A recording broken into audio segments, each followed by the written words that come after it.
जिस होटल में अंजलि, निधि और उसके दोस्त थे, उस होटल का क्या है सच? जिस होटल के सीसीटीवी फुटेज में ये दोनों लड़कियां नजर आई थीं, उस होटल के भीतर क्या हुआ था, ये सब हम आपको इस रिपोर्ट में बताएंगे। नए साल के दिन होटल विवान पैलेस में अंजलि की दोस्त निधि के नाम पर एक कमरा बुक करवाया गया था। यहां पर दोनों लड़कियों के आधा दर्जन दोस्त भी पहुंचे थे। होटल में शोर शराबा हुआ था, इसके साथ ही हर तरफ शराब की दुर्गंध थी। यहां पर सभी दोस्तों के बीच झगड़ा हुआ था। इसको लेकर होटल के दूसरे कमरों में ठहरे लोग परेशान भी हुए थे। ये सब बताया है उस दिन रात होटल में रहने वाले चश्मदीदों ने। शनिवार की रात को होटल में ठहरे लोगों ने ये पूरी कहानी बताई। निधि के नाम पर 800 रुपए में होटल का 104 नंबर का कमरा बुक किया गया था। इस कमरे के पास वाले कमरे में ठहरे कुछ युवकों ने बताया कि उनकी कार खराब हो गई थी, इस वजह से वो 2-3 घंटे के लिए होटल में कमरा किराए पर लेकर थे, क्योंकि उस रात सर्द बहुत थी। जब वो होटल में गए तो उन्होंने देखा कि होटल के हर तरफ शोर सुनाई दे रहा था, और ये शोर उसी कमरे से आ रहा था जहां पर अंजलि और उसके दोस्त मौजूद थे। कॉरिडोर में युवक और युवतियां झगड़ा कर रहे थे, ये भी बात चश्मदीदों ने बताई। युवतियां भी एक दूसरे से झगड़ रही थी, यानी वो दोनों लड़कियां एक दूसरे से झगड़ रही थी। ये बात भी उस दिन होटल में ठहरे लोगों ने बताया। कभी वो होटल के कमरे से बाहर जाती तो कभी होटल में वापस आ जाती। ऐसे में उन्होंने होटल में रुके सभी लोगों की नाक में दम कर रखा था। ये बात चश्मदीदों ने बताई। हालांकि होटल मैनेजर ने भी इस तरीके का जिक्र पहले अपने बयान में किया था। पुलिस ने अंजलि और निधि के दोस्तों को भी पूछताछ के लिए हिरासत में ले लिया है, जो होटल में उसके साथ देखे गए थे। जैसा कि हमने बताया कि होटल स्टाफ का भी दावा था कि एक दूसरे के साथ ये दोनों लड़कियां गाली गलौज कर रही थीं। होटल स्टाफ ने दावा किया था कि शनिवार की रात को अंजलि और उसकी दोस्त निधि के बीच जमकर झगड़ा हुआ था। वो दोनों एक दूसरे को गालियां दे रही थीं। दोनों शराब के नशे में थीं। रात करीब 1:30 बजे दोनों होटल से निकली और स्कूटी पर सवार थीं। होटल में शनिवार रात 7 बजे कमरा बुक किया गया था 800 रुपए में। उनके कुछ दोस्तों ने भी एक अलग कमरा बुक करवाया था। बाद में उनके बीच लड़ाई होने लगी, जिसके बाद ये दोनों यहां से चली गई।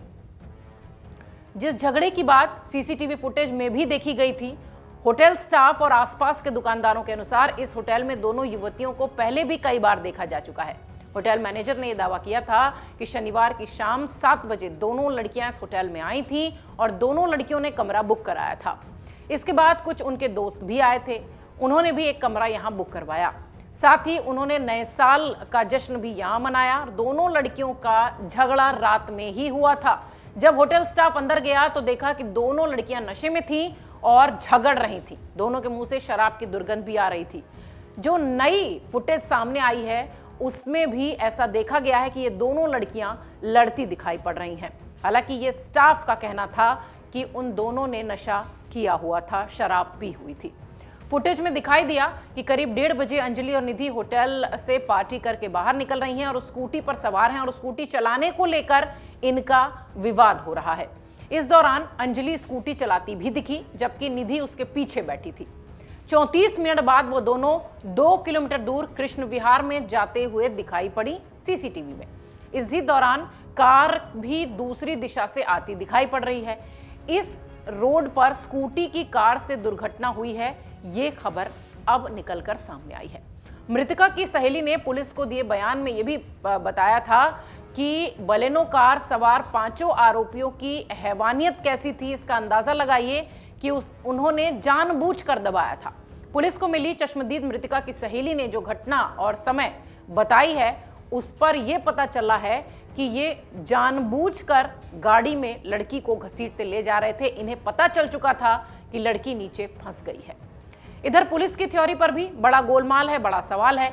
एक सीसीटीवी फुटेज और भी सामने आया जिसमें यह देखा गया कि पीसीआर वैन जब ये घटना घटी तो उसके 5 मिनट पहले ही उस रास्ते से गुजरी थी। इस पर पुलिस का कहना है कि पीसीआर वैन एक झगड़ा सुलझाने जा रही थी और वहां से 3 लोगों को हिरासत में लिया गया था, और जब पीसीआर को कॉल किया गया तो पुलिस ने जब वहां पहुंची तो वहां दुर्घटनाग्रस्त स्कूटी पड़ी थी। ये सारी जानकारी एसएचओ ने दी है इस इलाके के, लेकिन अभी भी पुलिस की थ्योरी पर गोलमाल थ्योरी जो उन्होंने पेश की है उस पर सवाल उठ रहे हैं, और सीसीटीवी फुटेज और आरोपियों के बयान भी बिल्कुल अलग दिखाई पड़ रहे हैं। ऐसा लगता है कि दिल्ली कांड का ये मामला इतने जल्दी नहीं सुलझेगा, लेकिन जिस होटल में ये सब रुके थे। वहां के चश्मदीदों ने जो कहानी बताई है, उसको देखकर, उसको सुनकर ऐसा लगता है कि मामला इतनी आसानी से सुलझने वाला नहीं है। डाउनलोड करें अमर उजाला ऐप और पाएं खबरें लगातार। अगर आप ये वीडियो YouTube पर देख रहे हैं तो हमारे चैनल को सब्सक्राइब करें और बेल आइकन को दबाना ना भूलें। अगर आप Facebook पर ये वीडियो देख रहे हैं तो हमारे पेज को लाइक करें।